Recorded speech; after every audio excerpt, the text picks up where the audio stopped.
like, dude, how much of the faux enthusiasm and energy do I need to project in the very opening seconds of this? That's what I'm dealing with right now in my head. How do I sound? Do I sound good? This is kind of how I like my voice. I would like my voice to be in this register. Unfortunately, it's not. My normal voice is awful. Um, but I'm still. Can you hear it? I don't know what. I'm dying here. I've been sick off and on for the better part of the last 3 weeks now. I mean, I was good for like a 5, 6 day run where I'm like, man, I'm feeling good. The energy's back up. And then I got sick on Friday. And oh my God, did I have a bad weekend? I was sick all weekend. Fever broke. Fever broke. Now, let's be honest. Fever broke Sunday morning. I woke up Sunday morning and I did not have a fever anymore.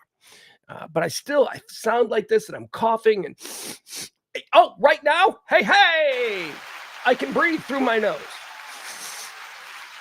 If I choked on a pretzel, well, no, I probably still wouldn't. If you're choking on something, you don't just breathe through your nose, right? I'm so stupid, folks. That's what you get here on the High Noon Rant. Anyway, I can currently breathe through my nose. That has not been a thing for like the past 20 hours. It's been concrete. It's been so awful. Anyway, enough about me. How was your weekend? Good? Nice. Let's say hi to the chat room. We got Taronda first in. Makes my heart swell. I know it's a little thing, but when you don't have a lot of big victories to look forward to in your life, you take the little ones and you go, yeah, I'll take the field goal. Not that Taronda's presence is a field goal. Just saying. Hi, Taronda. We got Mike joining us. We got Barney in here. We got Leslie C. Who else we got?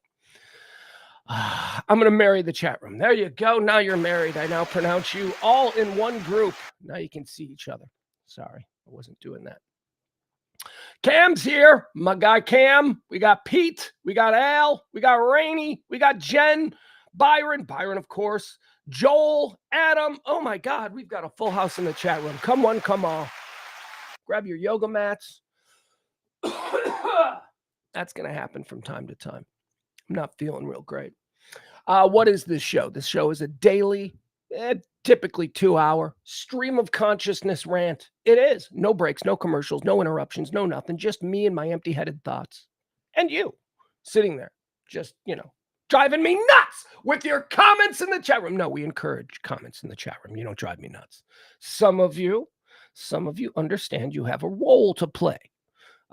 And Adam, I've turned my ire on a Jeff from time to time. Where's Jeff? Where's my guy Jeff? I like Jeff.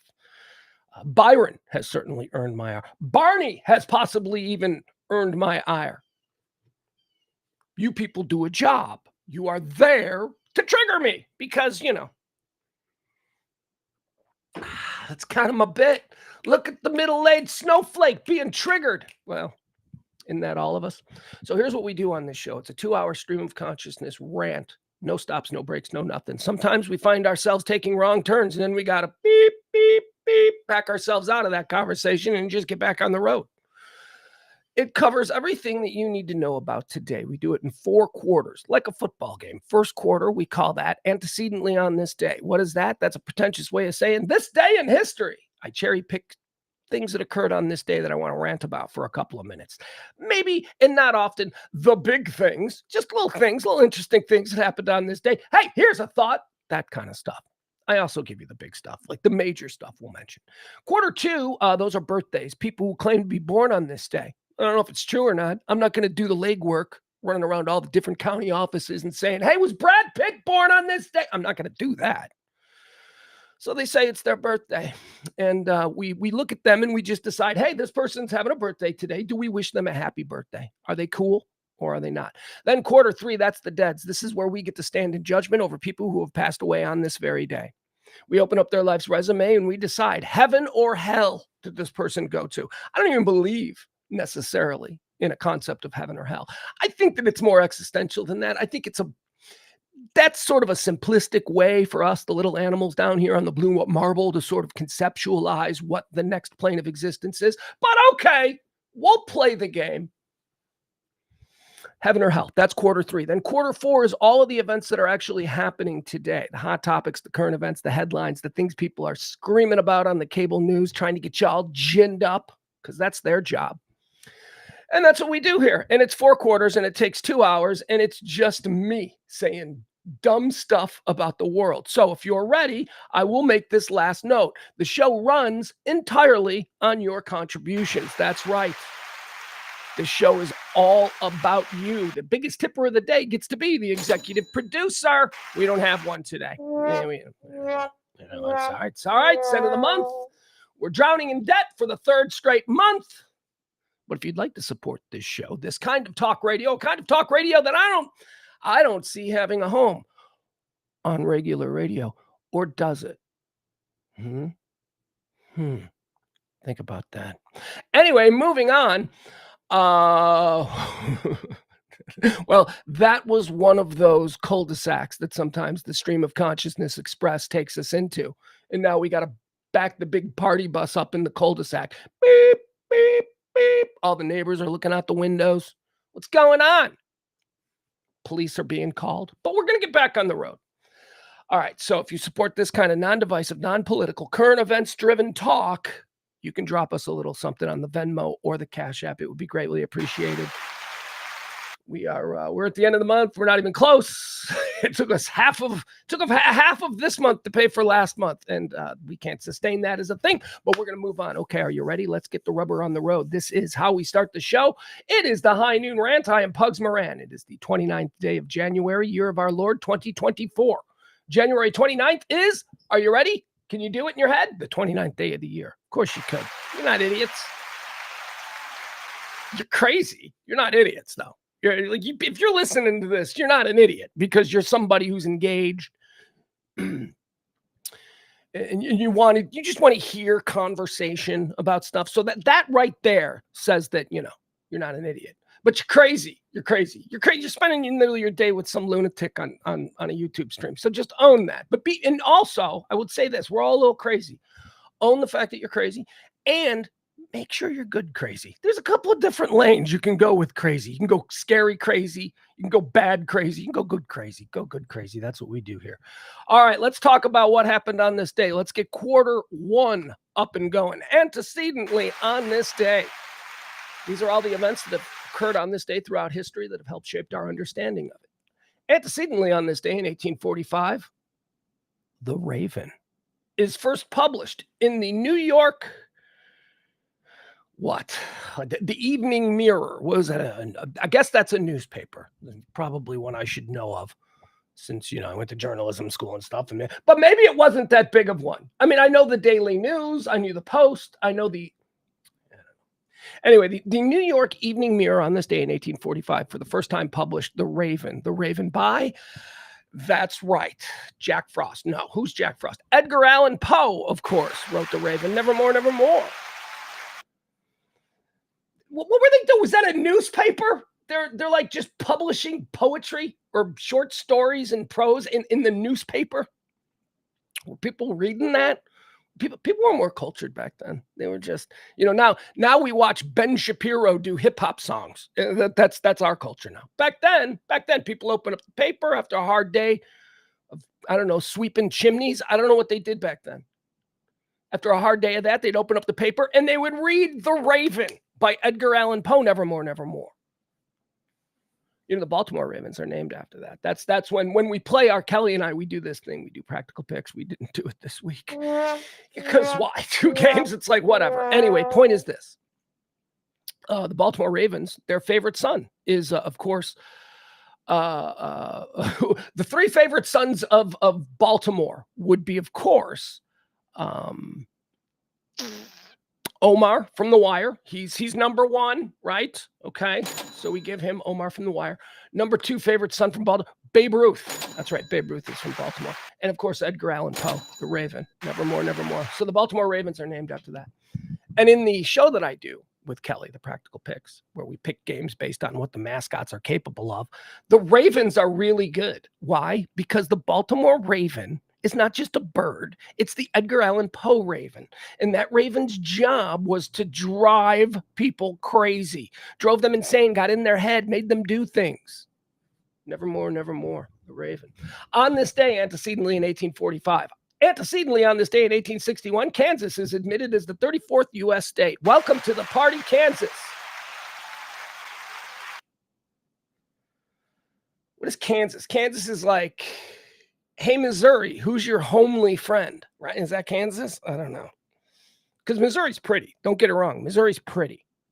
Missouri's a hillbilly, but they're pretty. Same with Arkansas. Arkansas is a hillbilly girl, but she is pretty. Kansas, not so much. I don't know what Kansas is. Kansas is just like, is she hot? I don't know. Is she attractive? I can't tell. Kansas admitted as a state on this day in 1861, 34th state. On this day in 1861, Carl Benz patents the first successful gasoline-driven automobile. Carl Benz, that great American. Nah, the Germans invented the car. We just, in America, we just conveniently apply that trophy to Henry Ford. We just give it to Henry Ford. He didn't, but we just, you ask an average person, who invented the automobile? Why, it was Henry Ford, that great American Jew hater. That Henry, no, it wasn't. It was Carl Benz. I don't know whether Carl Benz was an anti-Semite or not. I do know that Henry Ford was. Antecedently on this day in 1983, Singapore. Oh God, okay, I got to tone it down for this because this is some spooky stuff, peoples. This happened in 1983. I remember when this happened. I was a kid. This might be the reasons why I stopped, like in my teenage years. You know what amusement parks, how they used to have the cable cars, right? You get on one end of the park, you go all the way up, and then you're in a bucket, and you're on a cable above. Remember they used to do that? I would never go on those. I was like, I just walk, which was so weird for a fat kid, because you'd think, hey, I had a bucket of popcorn, I'm going to get up there. No, I didn't want that. And I think a lot of it had to do with this. On this day, the Singapore cable car crash occurred. What was this? Well, Singapore had a cable car, which to me, to my 1983 little kid eyes, it was the same thing they had at Six Flags. Nah, I'm not going to do that. So in Singapore, I guess there's a bunch of islands that connect to the mainland, and they connect to the mainland by these cable cars. And there was an oil drilling rig that was being moved, and they moved it underneath the cable lines, and it cut the cable lines while people were in the cable cars. 2 cars crashed 180 feet into the roaring ocean before in high winds. It was a high wind, rainy day. And they were all killed. Then a bunch of other people were still hanging there. They were hanging there from the cable, precariously above this raging sea below. And it took them like 12 hours to get these people out. They got them out. They got them out by like helicopter, some hero Australian helicopter pilot, some badass dude. He was like fighting the winds. Be a good movie, except it didn't happen in America. So, we don't really want to watch a bunch of Singapore people do good stuff. Anyway, crazy story. The Singapore cable car crash, and I think it's ground zero for why I won't get on any of those things. It's why I won't go skiing. I'm not going to go skiing. I'm not going to take a ski lift. I've seen too much. You kids go up to the mountain. You guys have fun. I'll be down here in the lounge by the crackling fire, regaling my new friends with stories of my life. That's how I would go to Aspen. I ain't going up on no mountain. What? Get out of here and slide down on a sled. I'll do a sled. That'd be fun. Maybe a bobsled. That looks like fun. But I ain't skis. No, thank you. How do we start talking about skis? Because of the Singapore cable crash. That's why I got into that cul-de-sac. All right. Stream of consciousness. We're backing up again. Beep, beep, beep. Antecedently on this day in 2002, in his State of the Union address, President George W. Bush, for the first time, described, what was it? Hold on, I want to get this right, because the axis of evil. It was George Bush's axis of evil speech. Do you remember the axis of evil? It was Taylor Swift, Travis Kelce, and Patrick Mahomes, right? Isn't that the axis of evil? I think it might be. No. It was Iran, Iraq, and North Korea. That was the axis of evil speech. Notable because he left out Russia, because I think he was, at this point, I think we were trying to play nice with Russia. But Antecedently on this day in 2009, the governor of Illinois, Rod Blagojevich, good old Blago, was removed from office following his conviction of several corruption charges, including solicitation of personal benefit in exchange for an appointment to the United States Senate. Blago, remember him? He was crazy, crazy hair. For those of you who only know like post scandal Blago, you should know that he was a very popular politician before all that happened. Talk a lot about falls from graces on this show. You know, when we talk about the biggest fall from grace of all time, who I think is probably O.J. Simpson, or not O.J. Simpson, Bill Cosby. But O.J. Simpson might be second, Lance Armstrong third. Rod Blagojevich is a fall from grace. Rod Blagojevich, they were like, he could be president. And people were like, not with that hair. You know, because Blago had weird hair. So what happened was he was the two-term popular governor of Illinois, and the senator from Illinois, Barack Obama, was elected president of the United States. So it fell onto the governor of Illinois to make a replacement, and that's boy, it's a big gig you're just going to give away. So Blago wanted stuff for it. Blago didn't get anything for it. He ended up appointing Roland Burris to a short period term there. He didn't get anything for it, but the dumbass on a phone was talking with, who was he talking to? I don't remember who he was talking to. Anyway, dumbass on the phone, he was talking to somebody. And he goes, yeah, this is like a golden ticket. I ain't just giving it away. And that was it. And that's what they used to convict him. 14 years. They put him in jail for like ever. It's crazy. Let's see here. All right. Antecedently on this day, that was the Blago thing. They finally, like, Trump commuted it, right? Which, you know, I don't know. I kind of agree with that. Like, there's a lot of Trump commutations, and I'm like, okay, really? You commuted Snoop Dogg's buddy, who probably did do all that gang-related stuff, but you commuted anyway. He ended up commuting Rod Blagojevich, I think, because of his wife, Patty Blagojevich, former First Lady of Illinois, went on The Apprentice. She was on The Apprentice, and she was kind of popular, and it was like, you know, she was kind of nice because you felt bad for her because her husband was kind of a D-bag. But then, you know, hey, Trump commuted it. It is kind of the one I agree with, though, because Blago got 14 years. It was very political. He didn't sell the seat. He was just on tape saying that he would sell the seat. He didn't actually do it. He was sentenced to 14 years in prison. All right, that's going to do it. Antecedently on this day. How about this one? They say it's their birthday. Who are we to? All right, let's go through some of these birthdays. Born on this day in 1874. Are we wishing him a happy birthday? John D. Rockefeller. No, we're not. Screw that guy. Rich guy. We don't like rich guy. Born on this day in 1880, W.C. Fields. Are we wishing W.C. Fields a happy birthday? Yeah, why not? We got no axe to grind against W.C. Fields, although W.C. Fields does kind of fit my belief that there's a period of Hollywood, probably a good 40 years, maybe 30. Certainly the first 20 years of Hollywood. There's a period of Hollywood where if you were just standing near a camera and wanted to be famous, they would be like, hey, you, what's your name? W.C. Fields. Really? Yeah, go stand in front of that camera. And then, boom, he's a legend, you know? It was because there weren't a lot of people trying to be movie stars back when it first started. W.C. Fields, great example of that. Born on this day in 1880. We wish him a happy birthday, though, because we got no grudge. We got no hatred. Born on this day in 1918, John Forsythe. Happy birthday. Yeah, Charlie. Remember Charlie from Charlie's Angels? Hello, Angels. Charlie. Also, Blake Carrington, right, from Dynasty. Wasn't that who he was? Born on this day, happy birthday. Yeah, we're going to wish this guy happy birthday. He's one of my favorite writers. Paddy Chayefsky, born on this day in 1923. Who is he? Well, he was one of the great dramatists of television. Marty. I don't know if you ever saw Marty. He won 3 Oscars. Marty. Network, so good, so prescient. I'm mad as hell. I'm not going to take it anymore. In the Hospital, 3 of his most notable works. I particularly enjoy Altered States, also Paddy Chayefsky. So there you have it. Happy birthday, Paddy Chayefsky. Born on this day in 1923.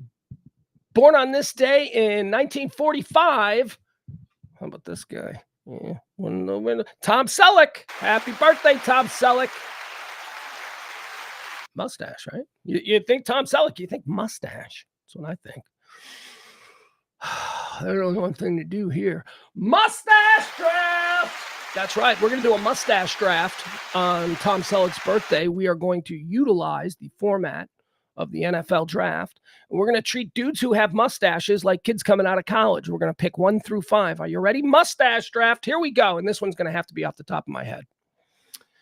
Well, first and foremost, first pick in the mustache draft, I'm going with Burt. Burt Reynolds, classic.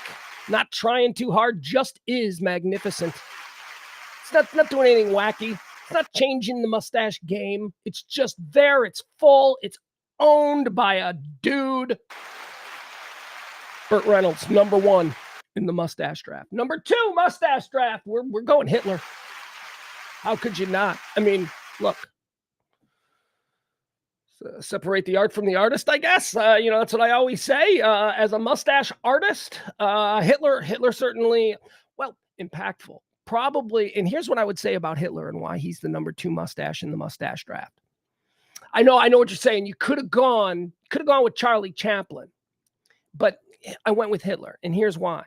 Charlie Chaplin was first, right? Didn't Charlie Chaplin have that first? Like, he was famous before Hitler was, and he had that mustache. But then Hitler had the mustache, and a lot of dudes had that mustache. You look at pictures from like World War II, like actually just before World War II, a lot of dudes had that mustache. That was a look.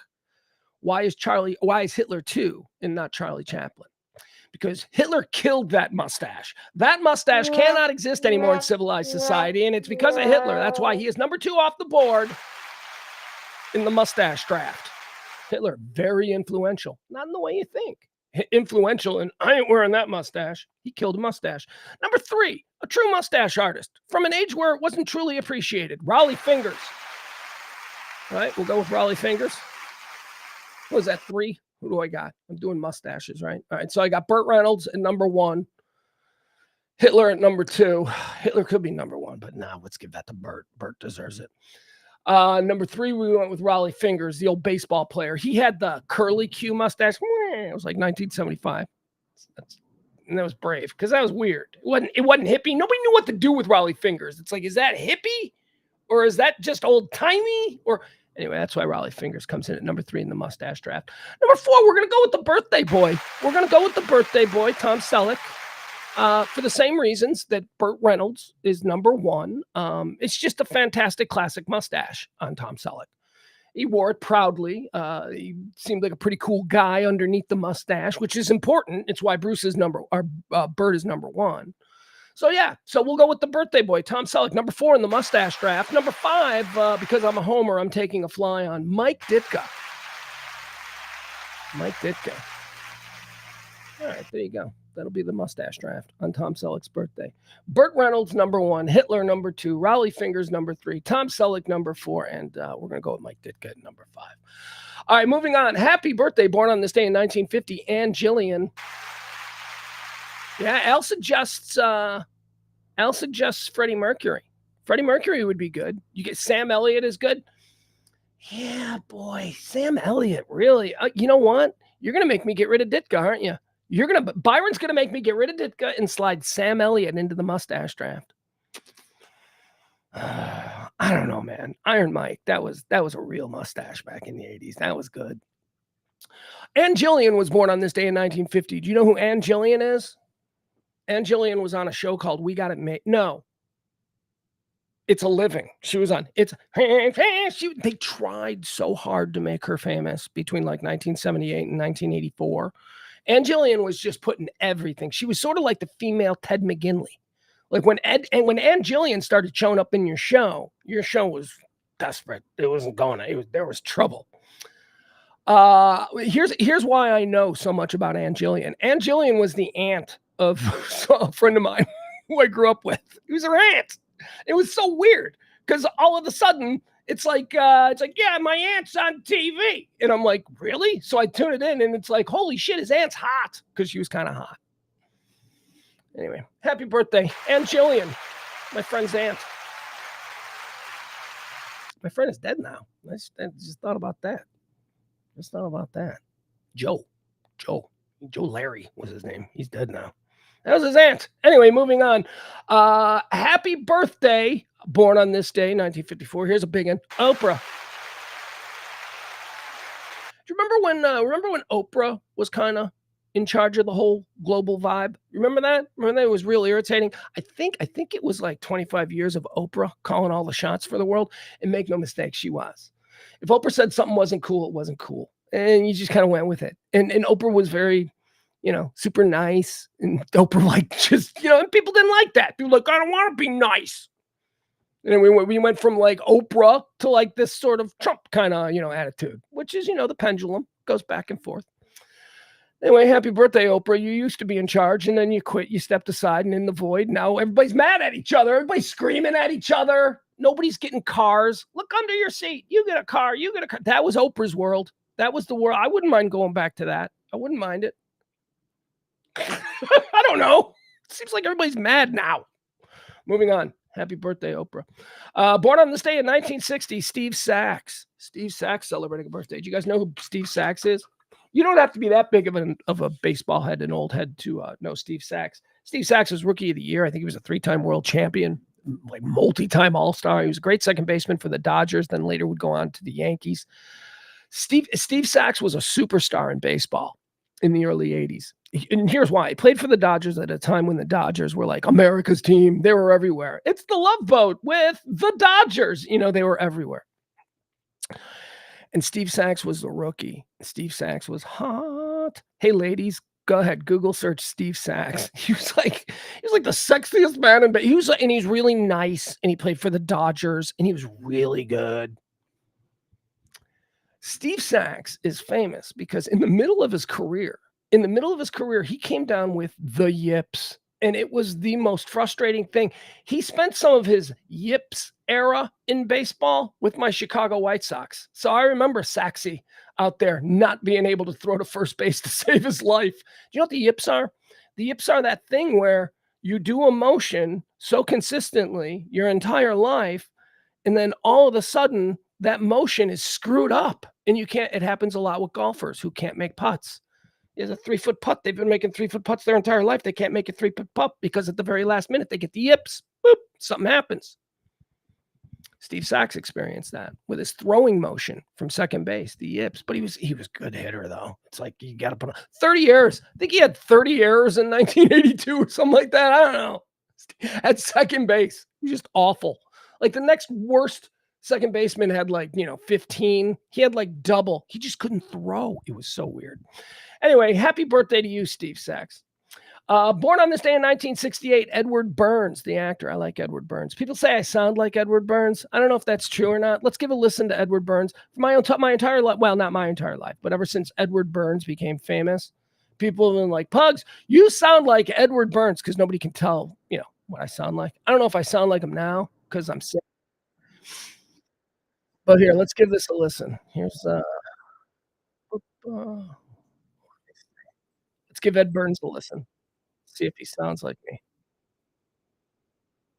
They arrest a lot of hookers. Yep. That's part of the program. And that's actually something that was part of your dad's Does job this guy too. sound And like it me? almost feels like it's kind of a formality because the prostitutes know that they're going to get picked up. The cops know where they're going to be. Is that right? Yeah, and apparently, back then in the early 70s, there were so many prostitutes on basically every street corner in New York. Like my dad had his old arrest records, and I would go through them, and there wasn't a neighborhood where there weren't dozens of arrests. Does he sound like me? Does that guy sound like me? I mean, I guess when I hear it, I don't hear it because you don't know what you sound like, but anyway, Ed Burns. They say he sounds like me. I don't know if it's true or not. Moving on. Happy birthday, Ed Burns. I am a fan of your movie making. The Brothers McMullen was his first movie. It was really good. Born on this day in 1970. Was she in a movie with Ed Burns? Or were they an item? I think they were an item. Heather Graham? Was Heather Graham I want to say Heather Graham was in a relationship with Ed Burns. I don't know this to be sure, but Heather Graham, happy birthday. It's your birthday too. Born on this day in 1970. I love Heather Graham. She just doesn't she seem, look. Yes, I know she's beautiful. She's beautiful, but above and beyond, she's not she's beautiful. She's an Iowa City 10, for sure. But is she a Hollywood 10? Not necessarily. She's a pretty blonde girl. They're a dime a dozen in Hollywood. Heather Graham has an energy. Heather Graham has just this amazingly sweet, vulnerable, but confident. Like she's like this. I don't know. She's just, I love her. She's one of my favorite actresses. Born in 1970. Born on this day in 1982, Adam Lambert. Boy, that's a guy who hit the cash register, right? Adam Lambert was a flamboyant, sort of emo goth. He scared us all on American Idol. He came out on American Idol and was like, what? Look at this guy. Now what? Now he's like Freddie Mercury's replacement? Is that it? Or what is he, in excess? I don't know. Does he do, is that his job now, Adam Lambert? He just joins bands that lose lead singers because he's a really good singer. He is a really good singer. He's one of them.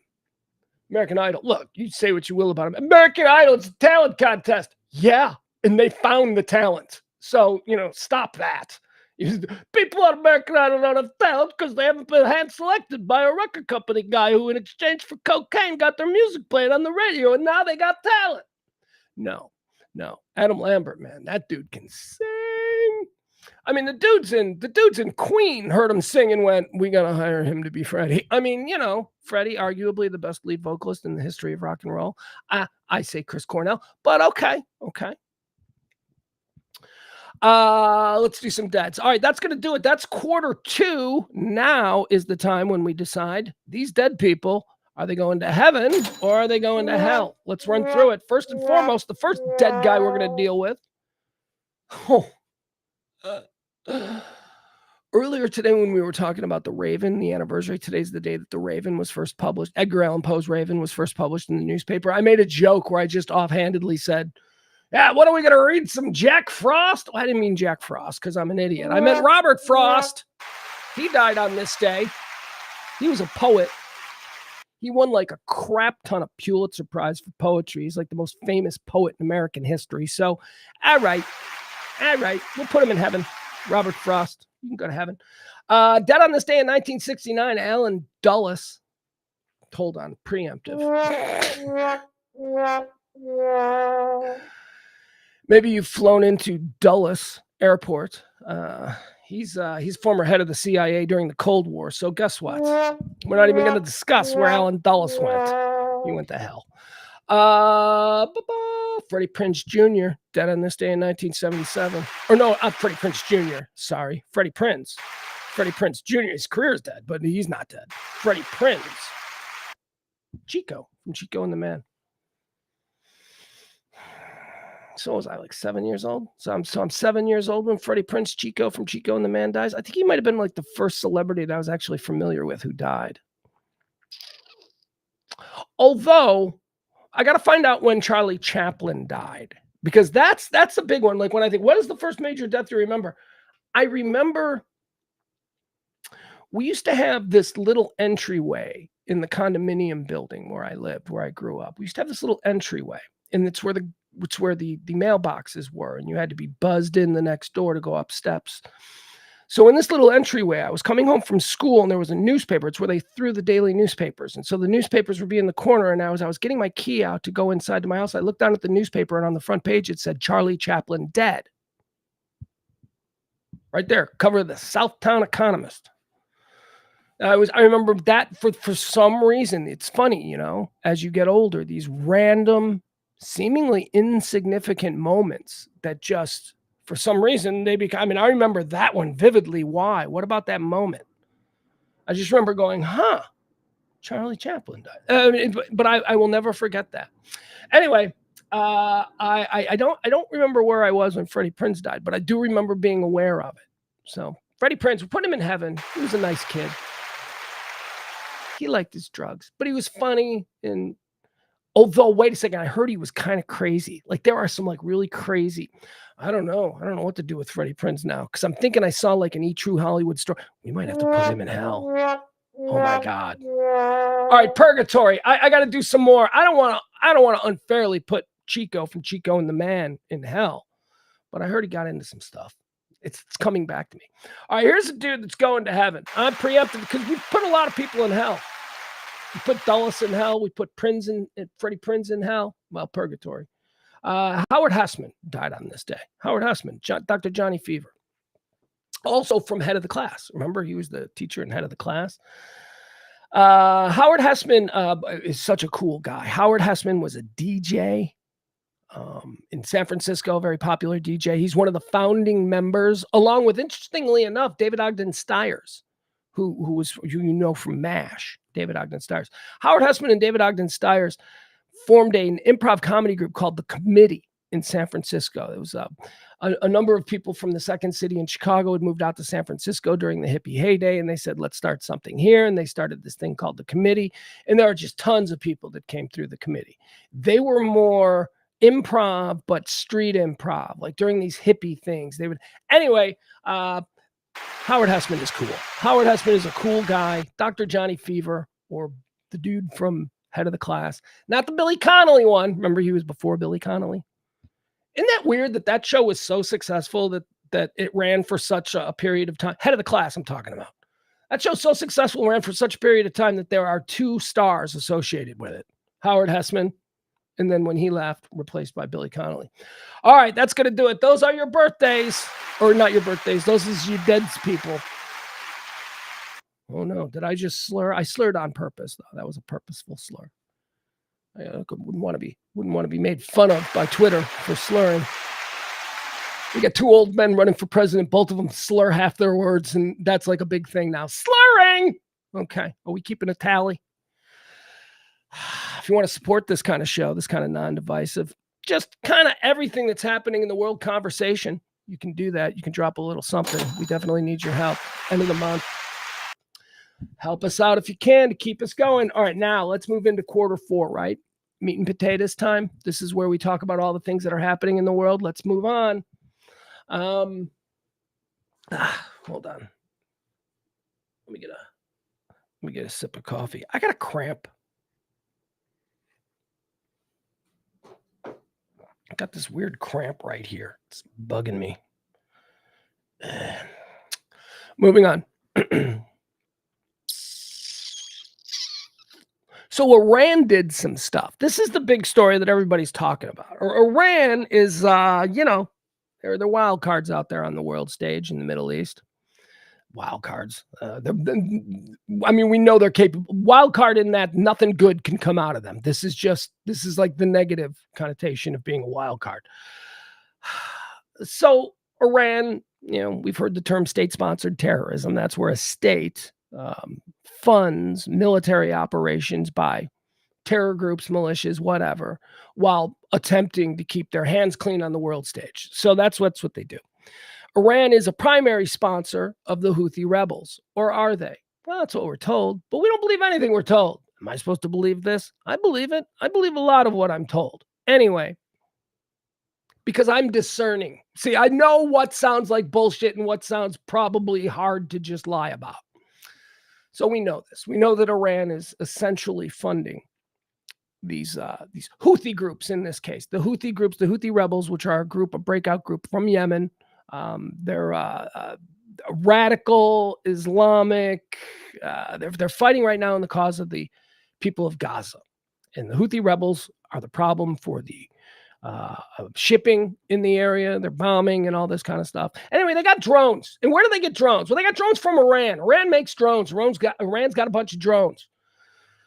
So the Houthi rebels attacked a United States military outpost and they blew it up. And we've got 3 dead and we've got 34 wounded. We've got 3 American soldiers who are dead.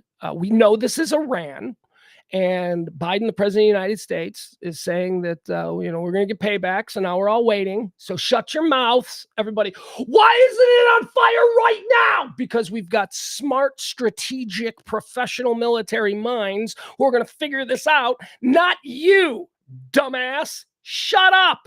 They'll figure it out. Ugh. But if what? But if we had a different president, it'd be a different situation. Stop it, man. Stop it. So this is scary. This is scary because it is going to force us to do something. And I would like to do something directly at Iran. I don't want to punish the middleman. I don't want to kill the messenger. That's what the Houthis are. The Houthis are just a messenger. They're just a zombie appendage of the Iranian state. That's all they are. So, okay, screw the Houthis. We'll get to them. We would just carpet bomb their entire, 100 square mile area. We'll get to them. This is about, this is about attacking Iran itself, taking out, I don't know what we're going to strategically, well, good. I shouldn't be dismissive of, a plan to strategically hurt them, in the most effective way possible. I shouldn't. But I don't know. I get tired of it. I don't know military strategy. So that's why I'm smart enough to go, okay, whatever. Just don't complain yet. Just wait. Let's see how this plays out. I will say this, and this is something that everybody's got to be prepared for. I don't think these are the last 3 dead Americans that are going to come out of this situation. This is a very real situation. And until this point, we've been sort of sitting on the sidelines watching it like spectators.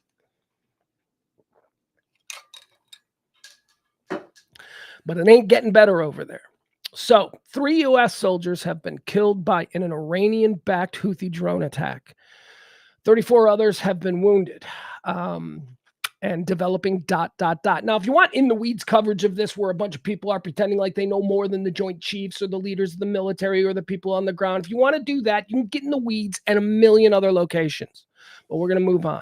You just need to know that happened and that's a thing. Here's another thing that happened and is a thing, and I'm going to maybe shock a lot of you people because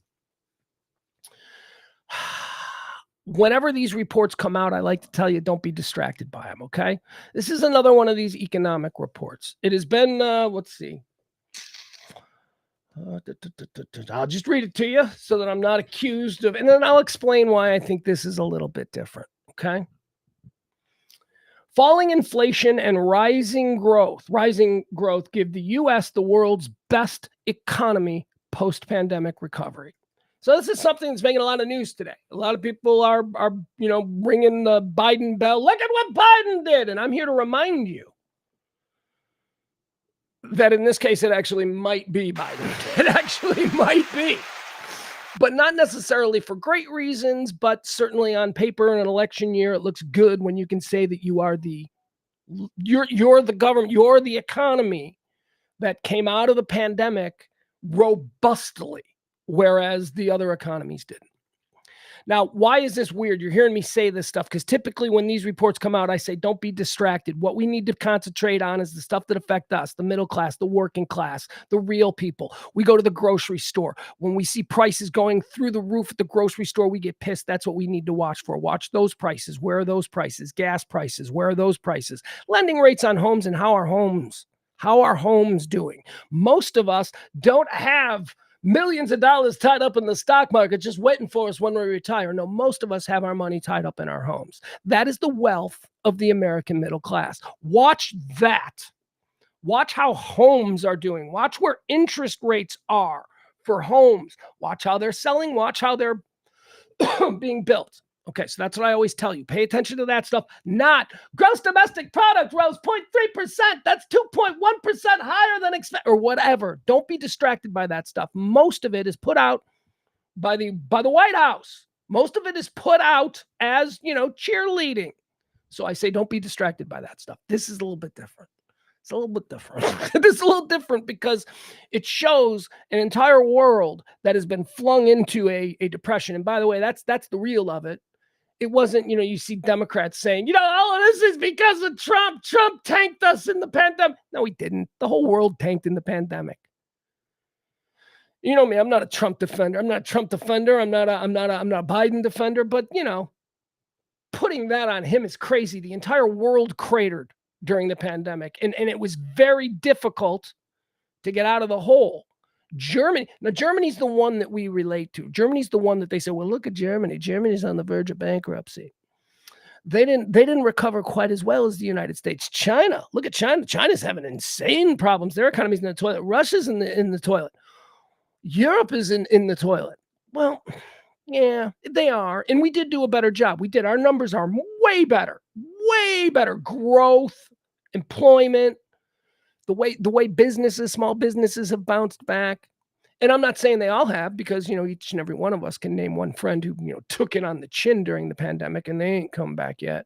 Hi, I'm one of them. But 30,000-foot view, when you look at everything the same, looks like America's doing better than the rest of the world.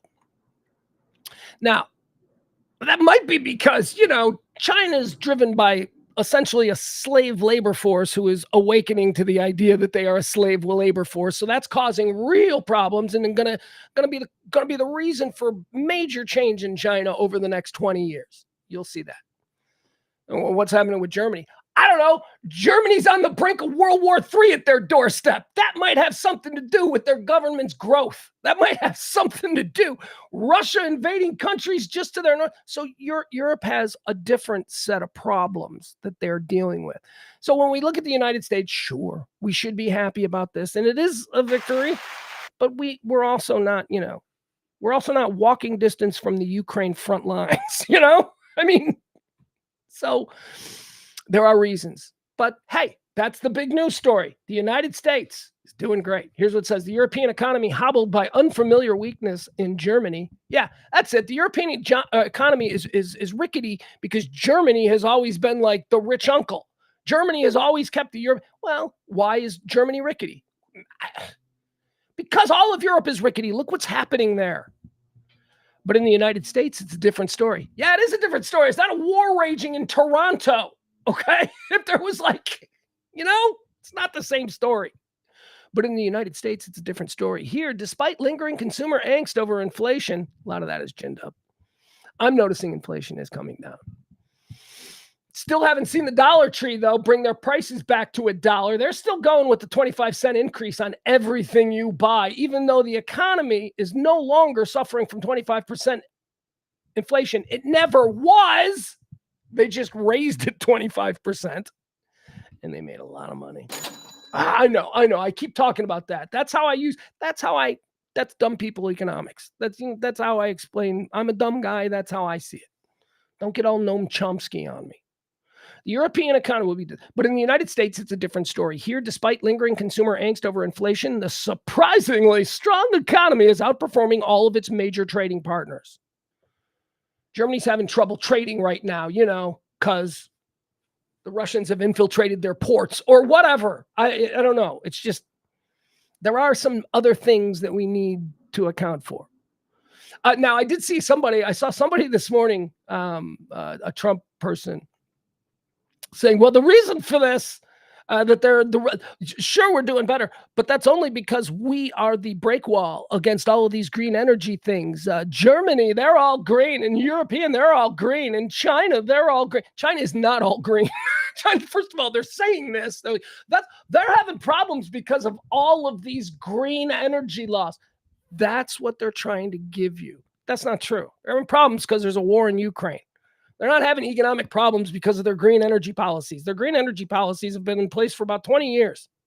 Stop it. They're like way ahead of the rest of the world. That might contribute to slower growth. Okay, that's fine. But let's not pretend like it's not the war in Ukraine that is screwing up Europe's growth. Come on. All right, moving on now. Next story. Here we go. Q4. OAN. Here's a funny one. OAN is in trouble. That One American News Network, which isn't really a news network. It's just they went, hey, there's a lot of people who think this stuff. Let's create a news network that just reinforces their already preconceived biases and notions. All right, let's do that. So that's what OAN is. It's not real news.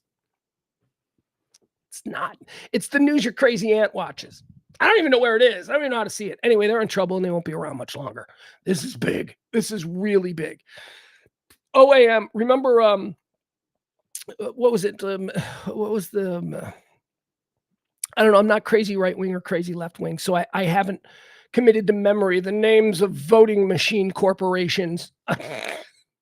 Anyway, Fox News got hammered by one like 6 months ago, and it was like really bad. But they're Fox News. It was like $1 billion or something. I don't know, something crazy. Or was that Alex Jones? Or was it both of them? I'm not sure. Point is this. Fox News got hammered by that, but Fox News is Fox News. Fox News is News Corp, right? They can absorb that kind of stuff.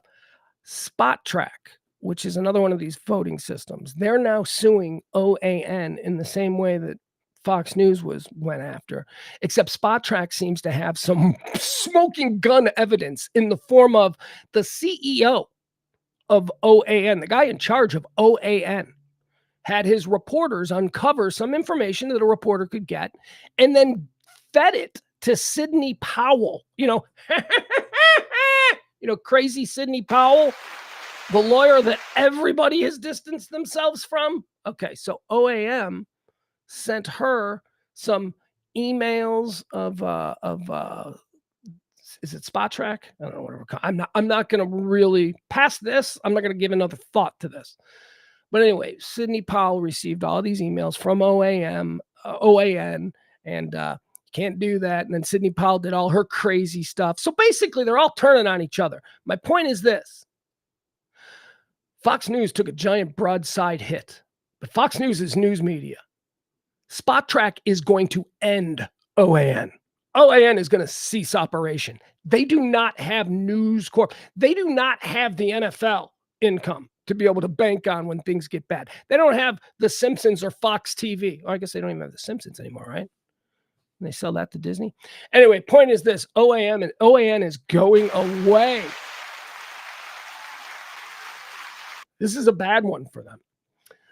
All right. Super Bowl. We got to talk about the Super Bowl championship games yesterday. They sucked. They both sucked. Both my teams lost. The freaking Ravens were never in it. The Ravens, God. Starting to get it. Starting to get this Taylor Swift hate. I'm starting to get it. I was starting to get a little bit irritated. Not at her, because I'm, not an emotional baby, and I can sort of compartmentalize the things that upset me.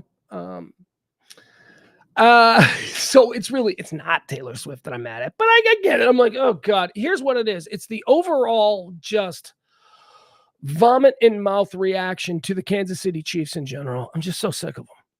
I can't with these. I just can't.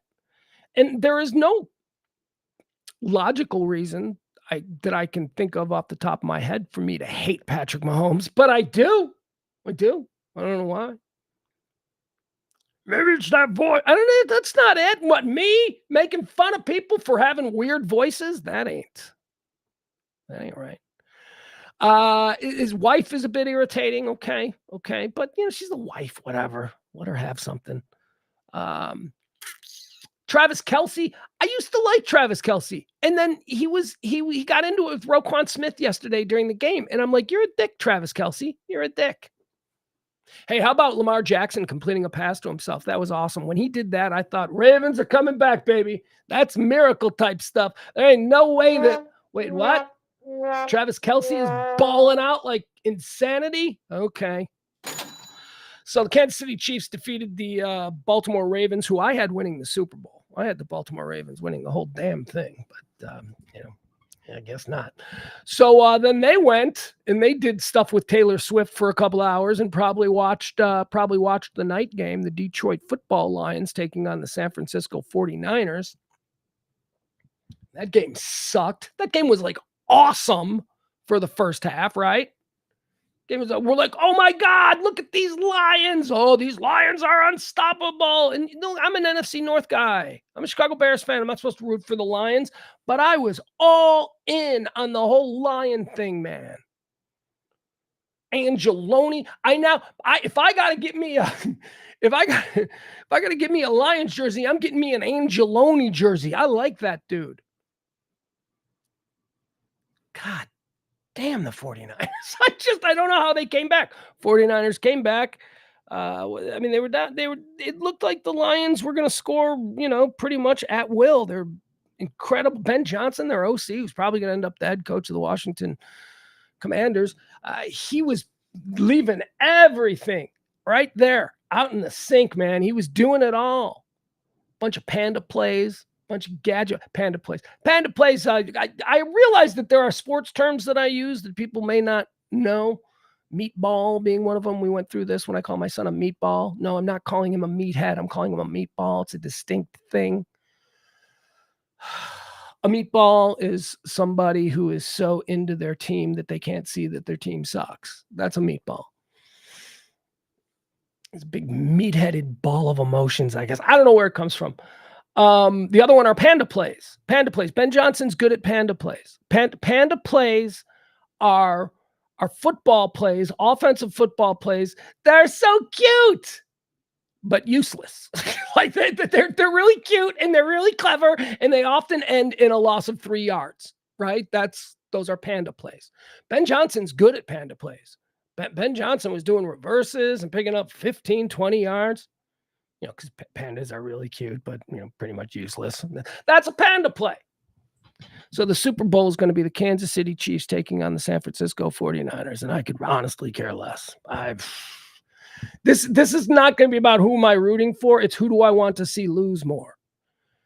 And I guess, right, if we're being honest, this is how I'm looking at it right now. I've got plenty of time to change my mind. But right now, here's how I'm looking at it. I don't think anybody should have everything. And it seems to me that the Kansas City Chiefs are kind of, at least the players, they have everything. They got money, they got looks, they got popularity. One of them's got Taylor Swift keeping him warm in his bed. I mean, it's just a bit much. And Andy Reid, I've never liked Andy Reid, although I do respect Andy Reid as a coach. I've just never liked him. So I can't with Kansas City. They won last year. I can't allow it. I can't allow Kansas City to win 2 years in a row after defeating the Buffalo Bills, who I watched lose 4 in a row. It's not something I'm willing to go through. And I guess Brock Purdy's a better story and more likely to root for. But, at this point, hasn't Brock Purdy proven that he wasn't Mr. Irrelevant, that Brock Purdy actually can play in this league? So I guess I root for him just because it makes experts look bad. Experts who are like, he can't play in this league. And now he's in a Super Bowl and played in 2, 3 championship games. I don't know. So that's what we're dealing with. Right now, I'm going to go with I don't even know who's going to win. Like, who do I think is a better team? I don't know. They're both kind of good. I think Kansas City looks like the better team now, especially when you consider Kansas City just dominated both Buffalo and the Ravens. I mean, 2 teams that Kansas City was thought to be less than. Kansas City went on the road and they beat the snot out of the Buffalo Bills. Then they beat the snot the next week on the road again against the Ravens. 49ers don't look great. 49ers looked like they were very beatable for a lot of that game yesterday. So I guess by that perspective, I would say the hotter team, the team that looks like they're playing better at the moment, is the Kansas City Chiefs, but I don't want them to win, so screw that. All right, here is something, though. Let's watch a little bit of this video. Here's the big story that was going around last night. This is from, let me see if I can find it. I can find it. All right. So let's watch this. This is Taylor Swift. And Travis Kelce. Hold on. After the game. See if I can get this. It's TMZ. And TMZ is always super sketchy. Like with their video. Because they're always trying. All right. So here we go. Boom. We'll put this on. We'll get rid of that. Put some of this. Was never served until now. TMZ investigates. Come on, make it big. What the fuck, man? All right. Taylor Swift. Now that out. All right. So here's what we're looking for here, okay? So the question here is, did Taylor Swift tell Travis Kelce that she loves him? Let's see. Don't go nuts. I don't know. You totally can't tell. I've listened to it with headphones. I've watched it 100 times. You totally can't. Maybe. I don't know. She whispers something. Now that out.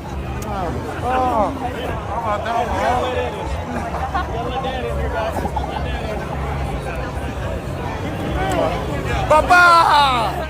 What's up, big dog? What about it, huh? Las Vegas! Here we go, baby! Oh man, that was a crazy one. What's up, sweetie? Where were you guys at?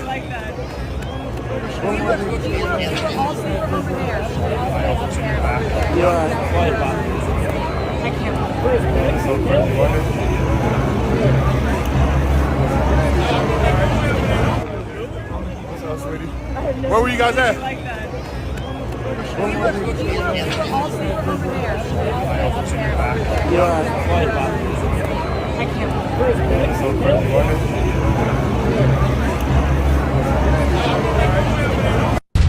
All right, so there you have it. I don't know if she said I love you or not. I have no idea. Here's what I do know from that. They're a real couple. That's a real couple. All you people, this is a fix and it's a setup. Well, that's a real couple. Those are two people. He calls her sweetie instinctively. Okay.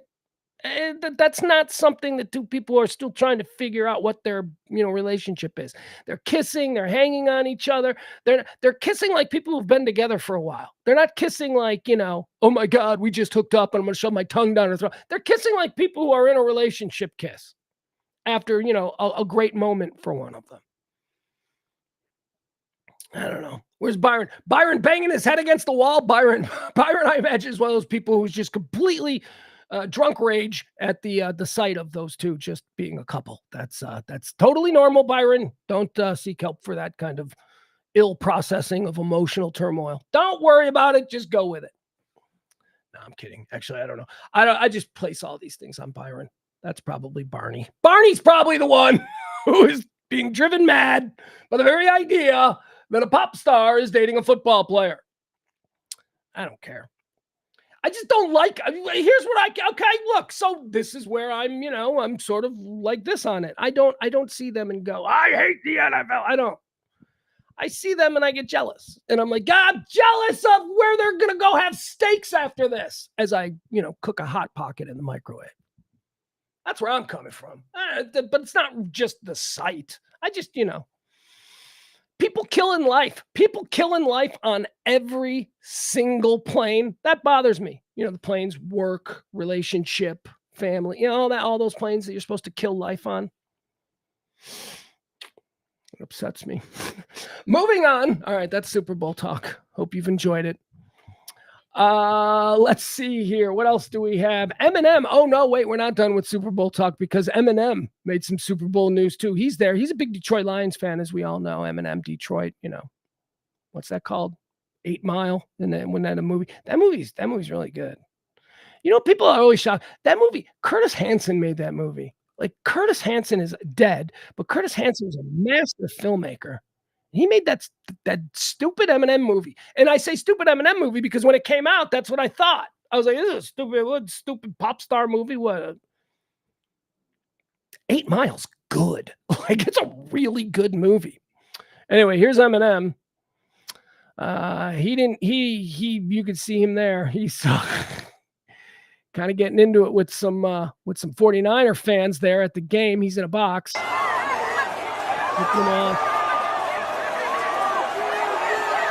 It's got to be cool to be Eminem. He's an icon. He's a legend. He doesn't have to work. He doesn't have to do anything, really. All he's got to do is just be Eminem. He's just hanging out, growing his beard, wearing a T-shirt. I don't know. Getting into it with some 49er fans. Look, they all enjoying it. They're like, look, we had a bird fight with Eminem.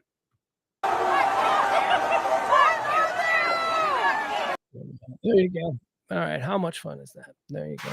Eminem making a scene. All right, what else do we got here? Moving on. Let's see. Oh, okay. All right, so here we go. Maybe we're not moving on from the Super Bowl just yet. I mean, this is Super Bowl related. This is an update on a story we've been following here for the last few days. Fascinating story. It's the story of the Kansas City Chiefs football fans who went to a party at a friend's house and woke up dead. This was against the Chargers. So on January 9th, a bunch of people went over to Jordan Willis, Dr. Jordan Willis. He is an HIV/AIDS researcher of some significant notoriety. He's very well known. Works out of a hospital in New York. And he doesn't even have to go to New York. He's got his house in Kansas City and he just does all his research from there. So he had a watching party with some buddies that he grew up with, and they all came over to the house and they watched the Chiefs eke out a win against the Chargers. It's a Sunday night football game. That game would have ended around 10:15, 10:30, let's say. Around midnight, Jordan Willis says that he went to sleep. He fell asleep on the couch and his friends had left. A couple of days go by. Jordan Willis is enthralled with his research, his work, and then somebody knocks on the door on Tuesday. Remember, this was Sunday Night Football. Somebody knocks on the door on Tuesday, and they're like, "Hey, there's dead people in your yard." His friends left his house, died in his yard, were in his yard for 2 days. He didn't notice. All the friends are looking for him. Hey, so-and-so never came home. So that's what we're wondering about. What's up with this dude? How did his 3 friends die in the backyard? That's weird. And a 4th friend was also at the party but left. So what have I been saying? I've been saying this ain't murder. This is probably fentanyl. This is probably drugs. This is probably, they all did drugs. They watched the game. They partied. They were like, woo, snorting shit off the coffee table. God, that's such a gross. Anyway, you can't do that now, man. You can't put anything in your nose. Just, I don't want to seem like an old dad, but this is how I tell my kid. You don't snort nothing. You don't shoot nothing. And you sure as shit don't take any pill.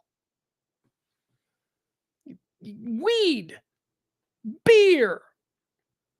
That's it. That's, you come home at night and you just reek of a little weed in your hair. Or you smell like beer.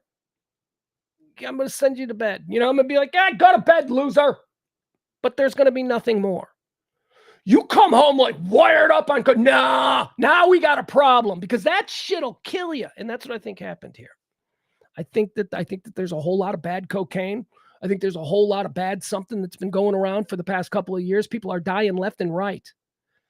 Famous people are going to a party and doing a thing. Well, this is the good stuff. This can't be the bad stuff. Really? Seems like the bad stuff is everywhere. It's just do a bump. Do a key bump. No, stop it. So that's what I think happened. I think these people did some drugs. Now, I apparently am not the only person who thinks this, because there is a, what is this? I'll read you the story. This is an expert. Why? Because I'm not an expert. I'm an idiot. And I just think that that's the obvious thing that happened. But here, Dr. Baden, he gives an expert opinion on Chiefs fans' deaths, and he says that he believes police absolutely know the cause of the death. What we're waiting on is toxicology. That's what it is. They haven't said, well, they died of this, because they're waiting on toxicology. And I think they know what the toxicology is going to say. Forensic pathologist Dr. Michael Baden delivered his assessment Monday on the deaths of 3 Kansas City Chief fans discovered in their friend Jordan Willis's frigid backyard. It may be that all 4 of them took something that made them pass out. Willis, admittedly, passed out on his couch inside. And slept it off. The others, they passed out in the cold weather and the snow. And within an hour, their body temperatures would go down from 98 degrees to 80 degrees, and the heart rhythm would go away. And then a person dies of cardiac arrest because of hypothermia. That's what I think happened, man. That's what I think happened. I think these guys took something. They're like, oh, man, I'm falling asleep. I got to go. All right, man. Hey, Jordan, thanks, man. And Jordan was on the couch. Hey, Jordan's fucked up, man. All right. And then they go out. 3 friends leave at the same time.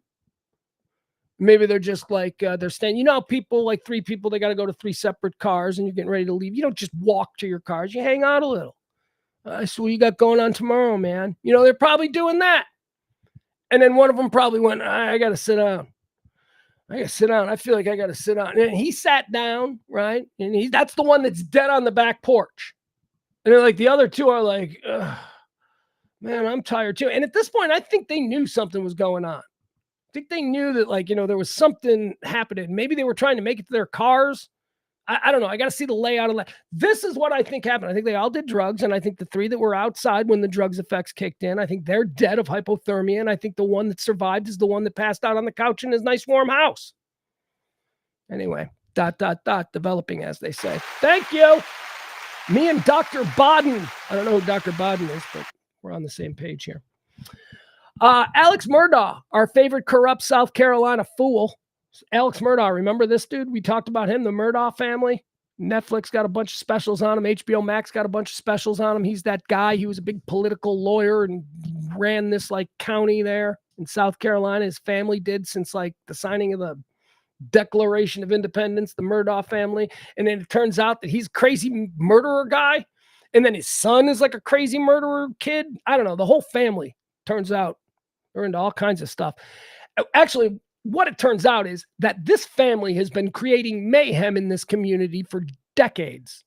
And they were getting away with it because the family is so well connected that nobody investigates this family for doing anything.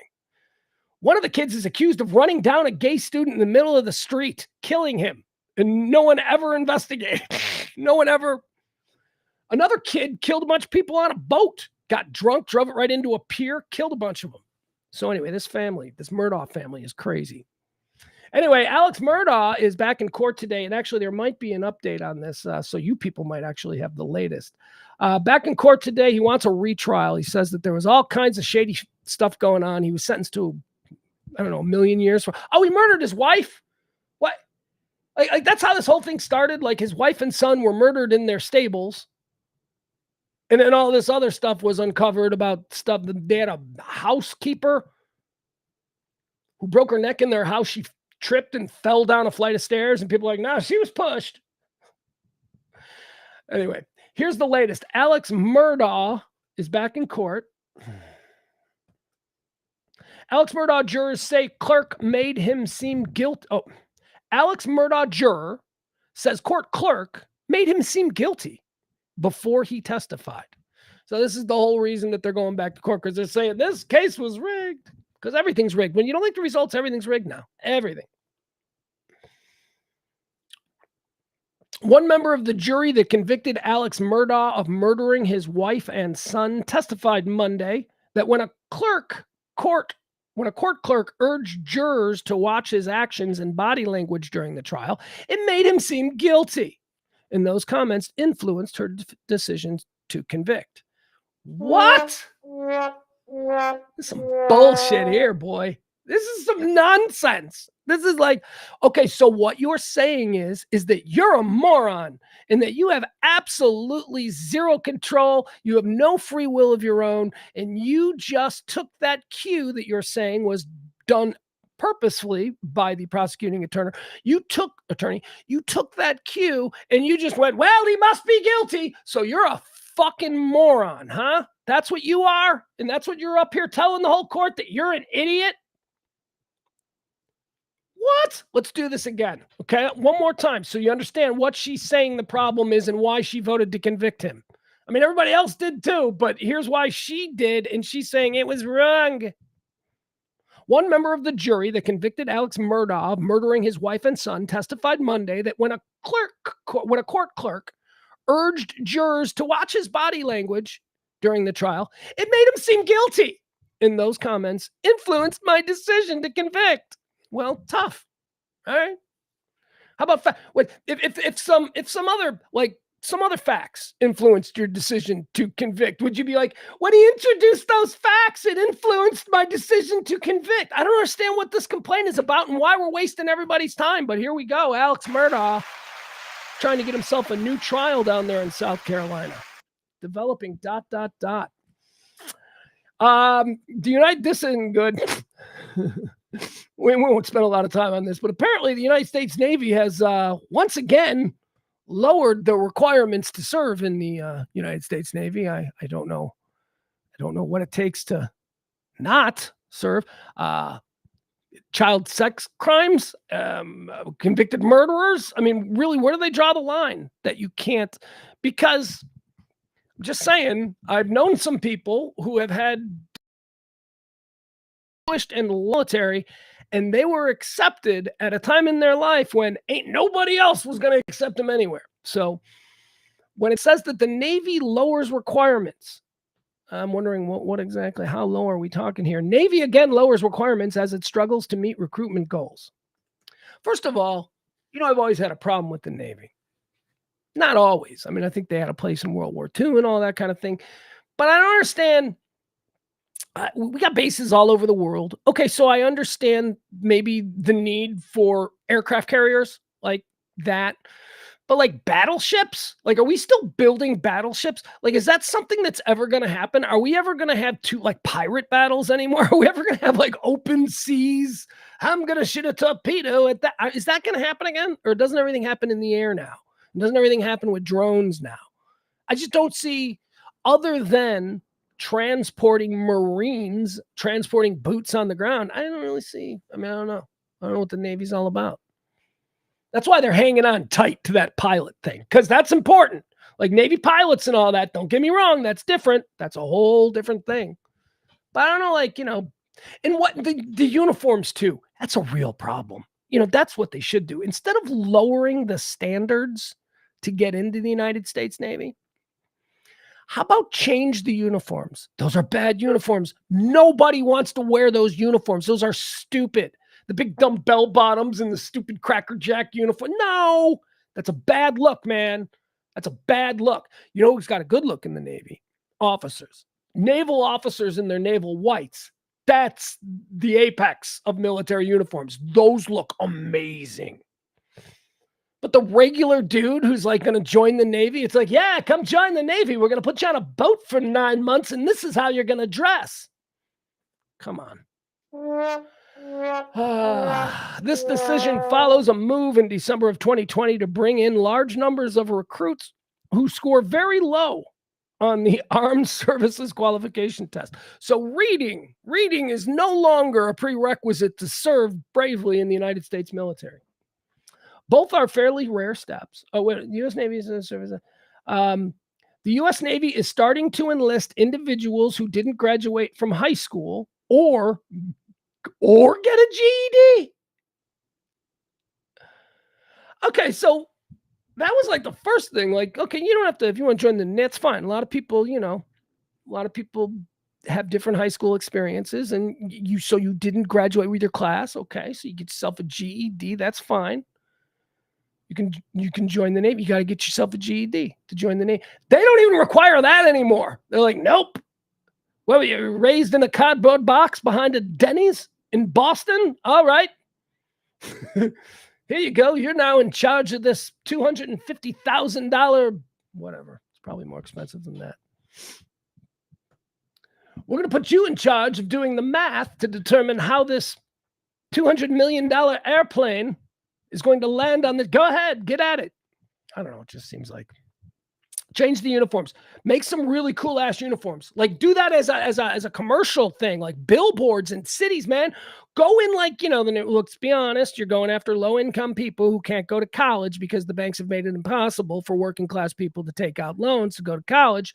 So go ahead, go into those areas. We're going to promote the GI Bill, right? Join the military, do the military for 4 years, get your college for free. That's an amazing deal. One of the greatest deals America has ever come up with. So do that in the low income neighborhoods. And then on all of the billboards, unveil the new uniforms and have them be pimp.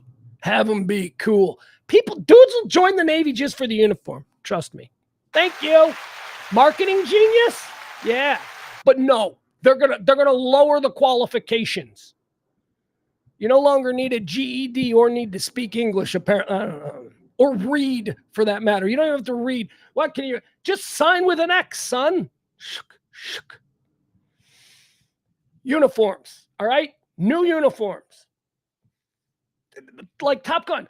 What if the everyday uniform? There you go. This is how we do it. What if what do they call them? Scrubs, like the entry level in the military, in the Navy. So the entry level dude, man, what if his uniform, like the first day he gets it, what if his uniform is like one of those badass Top Gun type zip up flight suits, right? With a brown bomber jacket. You get a brown bomber jacket. Join the military, it's going to be faux leather, because come on, tax dollars, man. We're going to pay for real leather. It's going to be faux leather. It's going to be pleather, but you're going to look badass. And it needs to say that too, because remember, we're dealing with people who don't have GEDs. We're dealing with people who probably can't read. So it's got to say, well, if you can't read, it's not going to help. But it's got to say on the billboard, hey, we don't have the stupid uniforms anymore. And no, actually, for people who can't read, because we're allowing people who can't read into the military now. So what you'll do is you'll have the old uniform, with the stupid little white hat that for some reason is folded weird. What is the purpose of that hat? Anyway, the stupid hat and the bell-bottom outfit. You'll have that outfit on one half of the billboard. U.S. Navy, I hope you're taking notes. You'll have that outfit on one half, right? And then there'll be a circle and an X through it. And on the other half of the billboard will be that badass like dude in a Top Gun with the pleather, because again, taxpayer dollars. We're not going to pay for real leather jackets for couple thousand new recruits. But I'm telling you, that's how you do it. That's how you do it. New uniforms, Navy. Look at us. I just riffed on that. I feel pretty good about that. All right, here's a dude. What is this? I didn't read this story, but I saw it and I thought we should talk about that on the show. Let me see. This comes from the New York Post, where only the craziest stories come from. The New York Post. So here we go. I'll just give you the headline. Military vet faked using wheelchair for 20 years to collect $660,000 in benefits. All right, I need somebody in the chat room because I don't want to do it because like I told you, I got a cramp here in my ribs. Somebody in the chat room needs to tell me how much yearly. For 20 years, he collected a total of $660K. Because here's what I'm trying to figure out. So over the course of 20 years, he collected $660,000, but he had to fake living in a wheelchair. And I want to know, in chat room, this is where you come in. I want to know how much that is a year that he was willing to live life in a wheelchair for, because I don't think that's a lot. It's only $660K over 20 years. For me, it would need to be like 20 million over 20 years. I'd be like, for $1 million a year, yeah, I'll pretend to be in a wheelchair. I just don't know. This must be the laziest son of a bitch on the planet. He must have embraced this. Byron, what are you doing math? What? Byron's like 13.2 million a year. It's not even $1 million in total. It's only 660,000 in total money's got. So how could it be 30? So we're looking around 30 grand a year. Okay. Yeah, no thanks. No. 30 grand a year? I'd rather walk around. I'd rather be able to do shit. You know how hard it is to pretend to be in a wheelchair all the time for 20 years? Lazy son of a bitch, I'll tell you. Comes in handy at parties, though. If he's a social guy, you always got a place to sit. That's how I look at it. You're in a crowded bar, you see someone in a wheelchair. Hey, on the bright side, you always got a place to sit. Oh, they laugh. They laugh. A veteran in New Hampshire admitted he spent the last 20 years bound to a wheelchair to collect more than $660,000 in benefits for his fake injury after he was busted walking normally following visits to his Veteran Affairs office. Christopher Schultz, 39, 39, 20. He started doing this before he was even 30? Jeez. Christopher Stoltz, ST, 49, pled guilty Thursday to making false statements to the Department of Veteran Affairs in 2003 in order to collect a 100% disability rating. Stoltz's elaborate scheme started in January of 2003 when he told the VA that he could not use his feet after leaving the service. How you doing? Hey, look, I don't know if this is a big deal or not, but I can't use my feet no more. What's that worth? Stoltz's elaborate scheme elaborate? I can't use my feet. Stoltz's elaborate scheme started in 2003 when he told the VA he could no longer use his feet. A 100% disability rating currently ranges from $3,800 to $4,200 monthly, but the compensation has fluctuated over the years. All right, so if I can't use my feet and I got a 100% disability rating, so like $4,000 a month. So I'm going to get $4,000 a month, but I can't use my feet. I take that. Because there are jobs you can do if you can't use your feet. And I'm talking about if I legitimately couldn't use my feet. Not this guy. This guy could totally use his feet. A 100%. Stoltz also obtained funds through the VA's automobile adaptive equipment to purchase special cars and vehicle adaptations designed to help mobility impaired veterans. A picture of him. He's a kindergarten teacher. Oh my goodness. So in addition to the $4,000 a month he's getting for his disability, he's also a kindergarten teacher. So he's probably getting another, I don't know, $600 a month for that.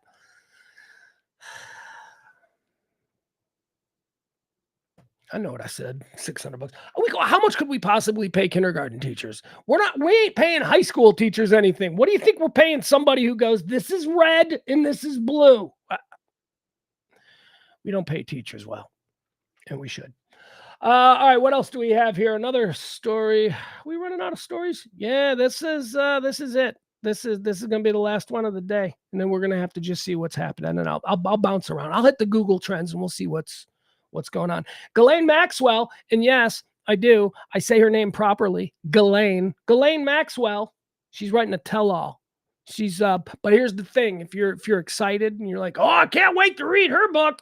Nah, apparently this book is like a tell-all, but it's all designed to like say, look, I didn't do nothing wrong. So that is not what we want to hear, Ghislaine Maxwell. She's in prison for 20 years. It seems like she's been in prison for longer than that, right? That's as big as this case is, 20 years. What's she going to get out in 10? Is that how it works? Anyway, Ghislaine Maxwell's writing tell-all, Epstein Madam, has been obsessively working on memoir behind bars to combat misinformation about her ties to the pedophile.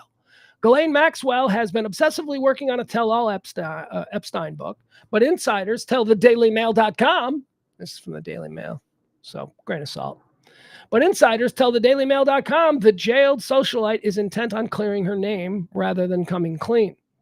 She really thinks she hasn't done anything wrong and that her charges will be dropped when people read her book. Oh, I don't think so, Ghislaine. Not gonna happen. All right, guys, that's it. That's all I've prepared. Those are the 12. Every day I give you 12 stories. Sometimes take a little bit longer to get through. Sometimes not quite as long. Let's see right now. What is trending on Twitter? Well, why am I even bothering on Twitter? Twitter trends don't mean what they used to mean. All right, is there a White House press briefing going on? And I don't do politics here, but we are on the verge of war. So all of these press briefings, they could tell. I mean, these are like news press briefings about, what are we doing? Are we going into Tehran? Let's go! And that once and for all, they put a monarchy back in charge. Iran was our friend. They were our friend until 1978. Iran was our friend. Till the Islamic Revolution, Iran was our friend. Tehran was like a party place. It was like Tehran, Beirut. Do you guys know what the Middle East was in 1974? The Middle East in 1974, before the Islamic Revolution, was a very westernized, very colonial. It was British. Everything there was British or French. They had hotels and they had bars and they had discotheques and they had parties and they had wealthy people and they had monarchies who were instilled by, colonizers. But still, what we didn't have were, Iran sponsoring state terrorism against United States forces, which is what we have. So I'm waiting on that. I'm waiting to see if there's anything big that's going to be happy here. I'm looking here. I hate Twitter trends. I absolutely hate them. I know that these are not trends. I used to go to Twitter trends to see the topics that Twitter as a whole is discussing most. What I get now with Twitter trends is, here are things that we think you'd be interested in that are also attached to advertising of products that we want you to buy.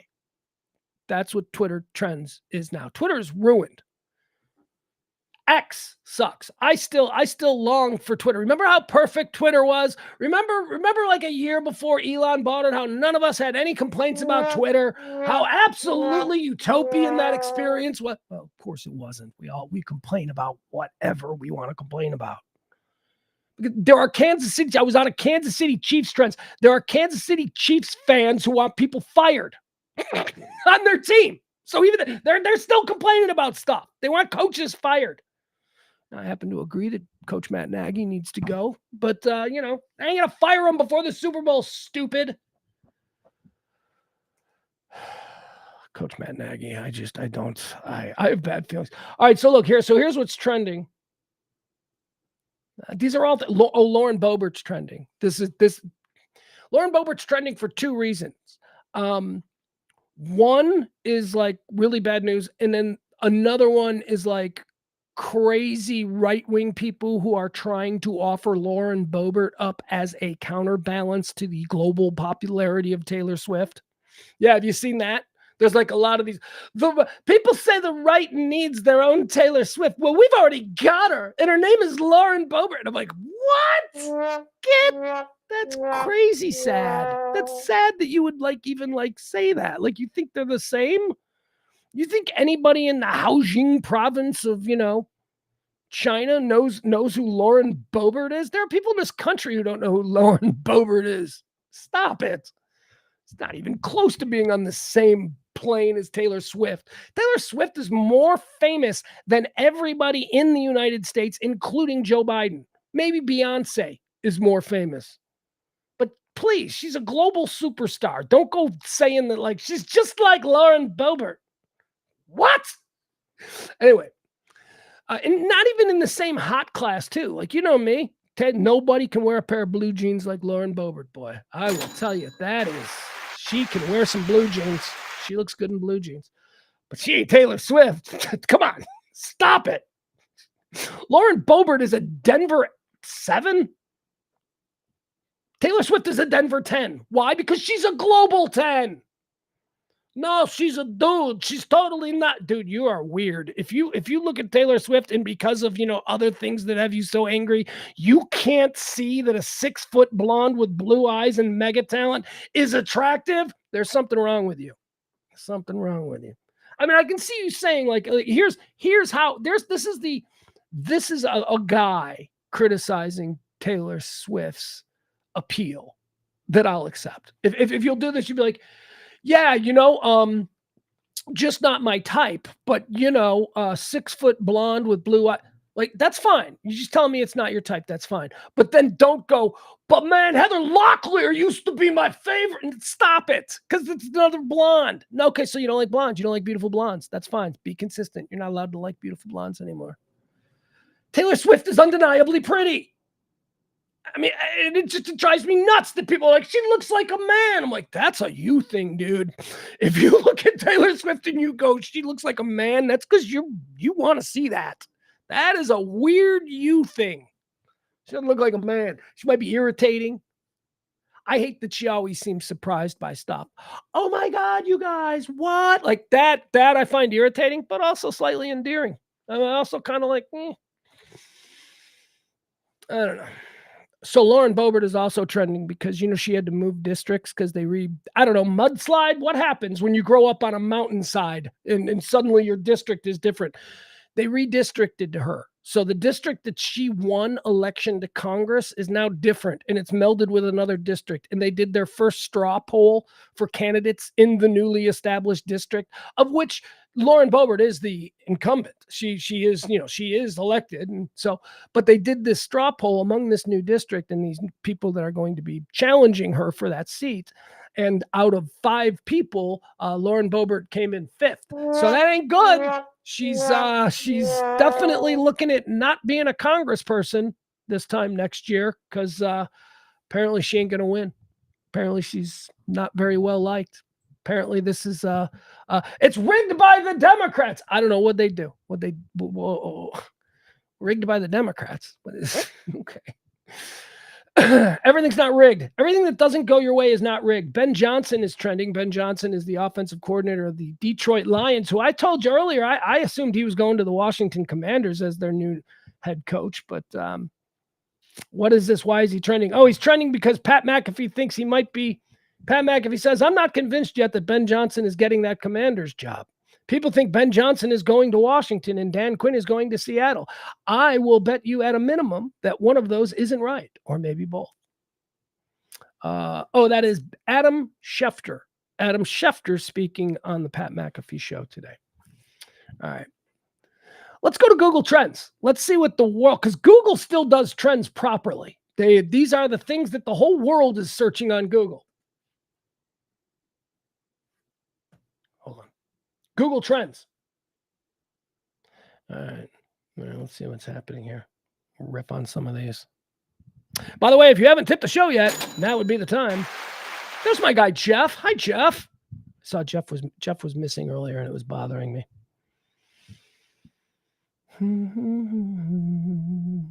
No, I don't want to explore. All right, let's see here. Come on.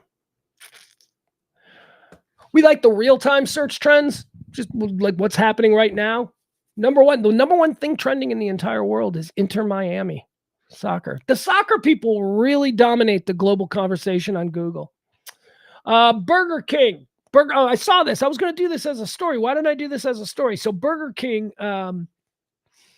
is selling Whoppers with colored buns. There's absolutely no difference in the hamburger, but people are responding to the colored bun. And they're like, well, suddenly we're buying Whoppers. Let me tell you something. I've gone on record about my feelings about Burger King, okay? And they are complicated. One, Burger King French fries are terrible. I don't even, what are you doing with these French fries? Why are you even trying to get in the French fry game with this bullshit? They're terrible. Two, the Burger King Whopper is the double Whopper with cheese is a damn fine hamburger. Man, the Whopper is really good. I think it's that combination of their ketchup, pickles, and onions that somehow form a flavor mixed with the flame broiling. The Whopper is a damn fine hamburger. Damn fine. The Whopper bun has little sesame, little seeds on it. Wait, does it? Yeah. The Whopper bun is amazing. Here's the problem with Burger King. Like you go through a drive-thru at Burger King and you look at the dollar menu or the value menu and it's like, yeah, get a Whopper for $1. And I'm like, yeah, all right, man. $1 Whoppers. That's awesome. If you want cheese, it's $4.50. I'm like, wait, what? I mean, there was a period of time, there was a Burger King. This is not a joke. I wish it was a joke. There was a Burger King across the street from the restaurant that I worked at. Palermo's in Tinley Park. And I used to go, they used to have like the 99-cent Whoppers. 99-cent Whopper deal, but it didn't come with cheese. And if you wanted cheese, it's honestly, I know I said it was like $4 with cheese. It was like, they're charging like 75 cents for cheese. It's like, it's $1 or $1.87 if you want cheese. I'm like, so it's almost double the price because of cheese. So when they would have $1 Whoppers, I actually had like 4 slices of Kraft cheese that I kept in my my glove box. Fat guy, things fat guys do. Well, what if you were on a date and they opened up the glove box and found the cheese in there? To which I'm like, you think a guy who keeps cheese in his glove box is going on dates? Okay. So those are my takes on Burger Kings. Oh no, the other thing about Burger Kings, and this may just be, I'm gonna have to just try a random Burger King somewhere, but maybe this is just the Burger Kings that I frequent, and those would be Burger Kings located on the south side of Chicago. Here has always been my take on Burger Kings. They are fucking filthy. They are the most disgusting, dirty fast food restaurants you have ever seen. They are skanky as hell. If you think Jack in the Boxes are bad, because here in Texas, Jack in the Boxes are dirty as hell. Woo! Get yourself into a Burger King at 1:45 in the afternoon on a Wednesday and just look at that place. It is a mess. Horrible. They're gross. But the Whoppers are good. And they will force you to give up your firstborn son for a slice of cheese. Burger King menu adds trendy new Whoppers nationwide. The fast food giant has leaned heavily into a growing trend for its latest take on its classic sandwich. It is a good sandwich. There will be no Whopper slander. Sometimes Burger King has leaned into its what the fuck kind of sentence is this? Sometimes Burger King has leaned into its newest Whopper being social media friendly. Sometimes Burger King. It's not me, right? That doesn't make sense. And that's the street, which, you would think that they're. Sometimes Burger King has leaned into its newest Whoppers being social media friendly. Oh, okay. Here you go. The pop-up. It was a pop-up that was ruining it. Here's how it should read. Sometimes Burger King has leaned into its newest Whoppers being social media friendly more than having a good flavor profile. Thank you. That's how it should read. It was a pop-up. It wasn't the street's fault. It wasn't another indication of the overall decline of journalism. It was just me and a pop-up. Using colored buns does not really change how the sandwich tastes, but it does make it social media ready. In other cases, Burger King has embraced trends like adding sriracha to burgers at a time when everyone seems obsessed with the spicy sauce. Boy, isn't that true? Everybody's about the spicy. Like it's like a thing. Like, I guess there's all these videos and like kids are like really into the spicy, but here's the thing. They're not really into the spicy. My kid is not really into the spicy. My kid is into, I'm going to eat his 5 ghost peppers and it's going to be on my hamburger. You know, he gets his burger. This is the hottest hamburger ever. And then he doesn't eat it.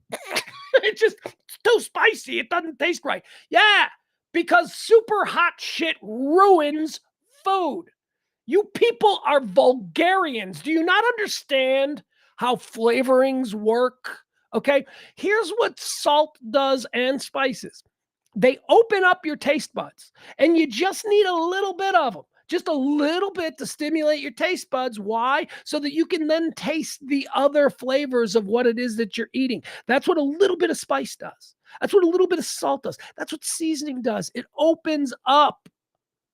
When you just dunk something in the hottest stuff ever, you're not just opening up to enhance the overall flavor and experience. No, what you're doing now is you're just drowning your taste buds in a habanero or something. And it's, I don't know, is it a masculine thing? Because it's almost always, dude, I could eat the hottest wings. I'd rather enjoy my wings, honestly, if we're being honest about it. Give me 20 of the Mega Neutron wings. Okay, you're right. And then those Mega Neutron wings that always arrive at your table and they're like bright orange, you know, like a road construction cone. They show up and they sit there and they're just like, come on, hey, you want a wing? And now they've been there for 45 minutes and they're cold, you know, like cold, gross bar wings that have been just sitting there. Idiots. Stop it with the super hot stuff. My own kid falls for that all the time. It's super hot. I'm like, you're not going to want it. You go, what do you mean I like hot stuff? No, you don't. I've been around you. I've been feeding you for 14 years. You do not like hot things. You keep saying you like hot things, but you don't like hot things. And I really do. I think it's this trend of everything's got to be, look at, I can eat the hottest wings. By the way, in all of this is not to disparage that Hot Ones viral show on YouTube. You know the Hot Ones show where people sit around and eat wings and interview. That is genius. That is absolutely brilliant. I applaud the success of that show, because you see what that show really is an incredibly good interview series. All the eating of the hot wings is just a little something extra, but you're still getting a really good interview. That's brilliant. That's brilliant. How do you stand out? Well, I want to do an interview. I'm a really good interviewer, and I want to talk to people about things, and I want to talk to interesting people about things. Yeah, everybody's doing that. What makes yours different? Well, I'm going to force them to eat 5 alarm wings while I ask them about the death of their brother at 14. It's brilliant. It's a brilliant idea. It's fantastic. I love that kind of out-of-the-box thinking. Hot Ones. So I don't disparage that when I say that. This whole hot thing where everybody's got to be super hot needs to go away. All right, let's go. I'm trying desperately to continue this rant until 2:00 because you know me, I like to give you 2 hours of a stream of consciousness. So let's keep going. Let's see here. What else? Fred Maya, 3 injured in Fred Maya parking lot shooting. I don't know what that is. So the Whopper thing.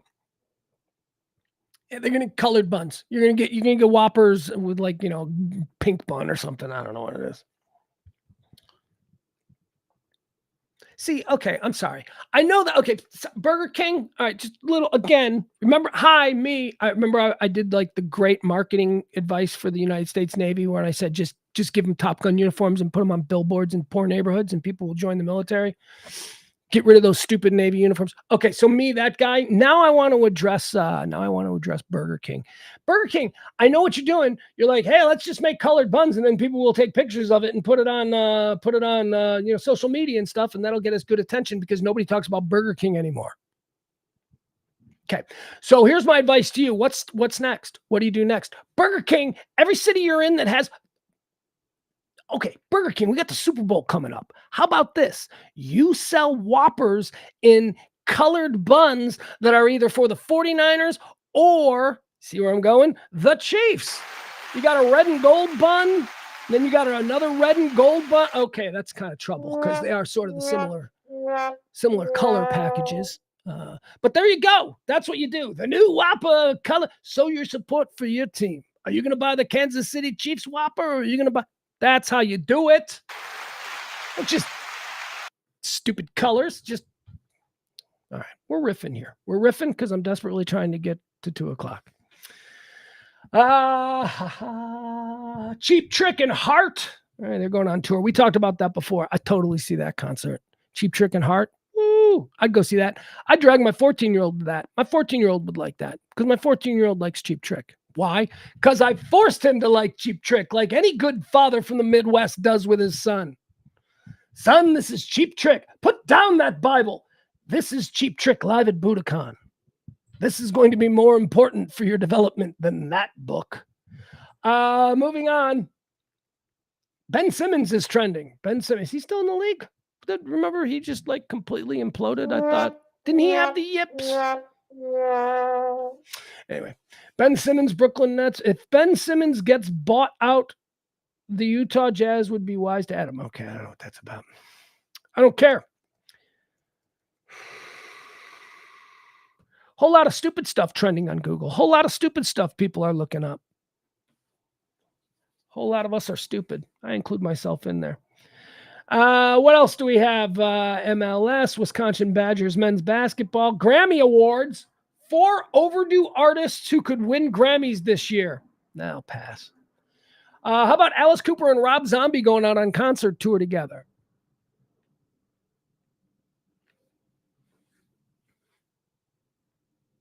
So like, all right.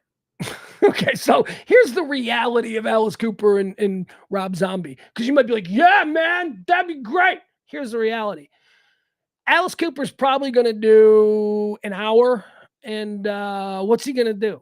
The school's out. He's going to end with that. So you got to sit through everything until he gets to school's out, right? That's how it'll end. Maybe if you're a Gen Xer like me, Poison. Remember the song Poison? He had a hit in like the late 80s, early 90s. You like poison. That was a cool song, so that'd be a good one. But there you go. That's 2 songs. I don't know what I'm going to do for the rest of Alice Cooper's set. Watching some spooky old queen in makeup prance around on stage trying to be scary when really it's just weird at this point.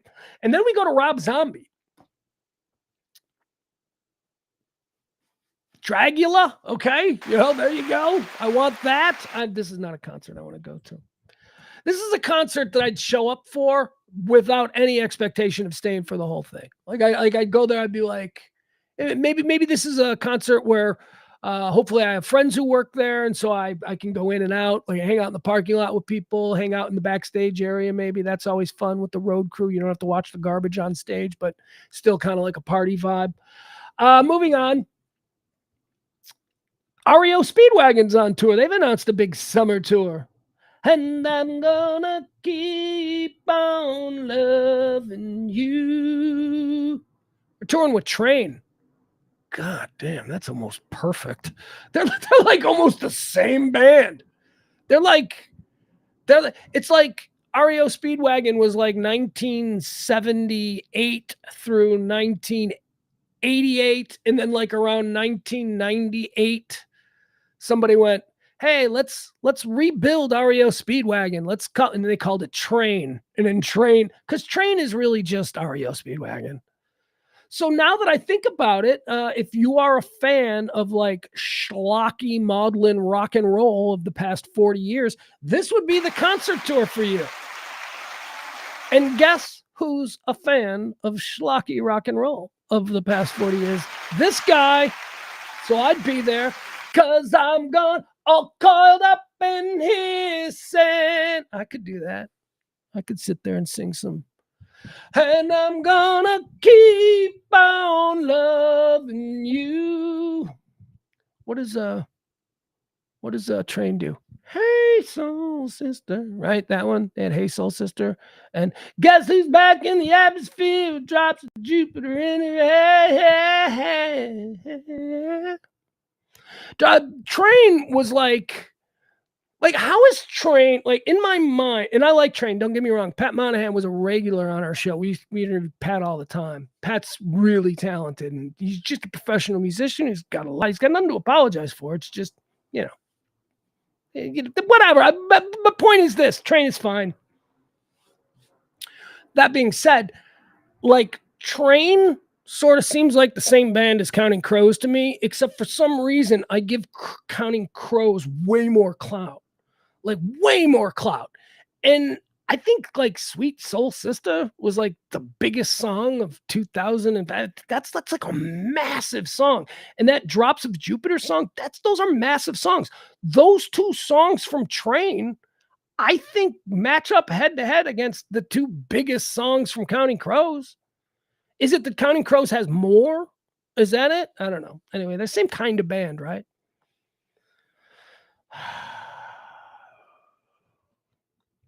So go ahead. Go see Train and REO Speedwagon. Enjoy. God bless. Throw me a free ticket, I'll go. I just won't drive because I'll drink at that show. That's a show I'll drink at. Play Drops of Jupiter, man! Chugging Jack Daniels like Tommy Lee on tour in 1978. Glug, glug, glug. Guess who's back in the atmosphere? Yeah. And not exactly a show for rowdy drinking, but I could pull it off. What else do we have here? Lockdown lifted. Oh, there's a lockdown at a high school in Houston. All right, that's it. I got nothing else. I'm already up to trend number 105 on Google, and there is nothing. There's nothing that we need to talk about. Texas men's basketball preview. Now, pass on that.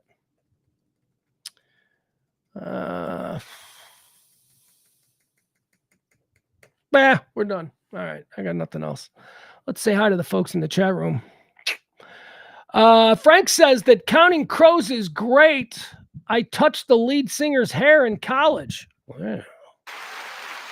That is equal parts fascinating and disturbing. Let's see here. Adam Reyna weighing in with some music hot takes. We always appreciate that. Adam says that Train, here, we'll do these. Excuse me. He says, Train is music for wine moms who berate customer service people. Oh, come on! That ain't. That might be true. Jeff Ballard says that at these shows, I'll more likely be shotgunning. All right. Anybody else have any scintillating conversation having to do with Train? Oh, can you hear it? It's coming back. You know why it's coming back? I've been battling this stupid cold forever. But now, after 2 hours, just before I went on the air, I took one of my pills that like made it so that I wasn't going to have boogers dribbling down my face. Today we got boogers dribbling down my face. It's happening now because we're at the 2 hour mark. See, this is like seriously getting bad now. It hasn't been like this for 2 hours. Isn't it crazy? You know, I'm such an ape. I'm such a, I don't really understand complicated things, but isn't it crazy how pills work? Like somebody really smart, like figured, where do you even start to come up with something that stops me from having the sniffles for 2 hours? And yet somebody at some point in their life created that. They went, you know what? We should really think about, how would you even start to do that? Smart people. Smart people. Maybe we ought to start going, hey, thank you, smart people, instead of like throwing rocks at them and going, you're weird. We don't really applaud smart people anymore. Just dumb people. Dumb, loud people are who we like. I got nothing else. I don't know what to tell you, folks. It's 2:03. I feel like I've done my part. I feel like we've made it. If you want to support the show, that would be great. I appreciate that. We definitely need the help. Please, sir, may we have another month? Because it doesn't seem like we're going to get there. We need help. So tip the show if you can this week, and then we will go from there. Thank you. No, Frankie, thank you. Frank in the chat room. He says, thank you, Pugs. No, I say thank you. 2 hours, stream of consciousness. Started talking 2 hours ago.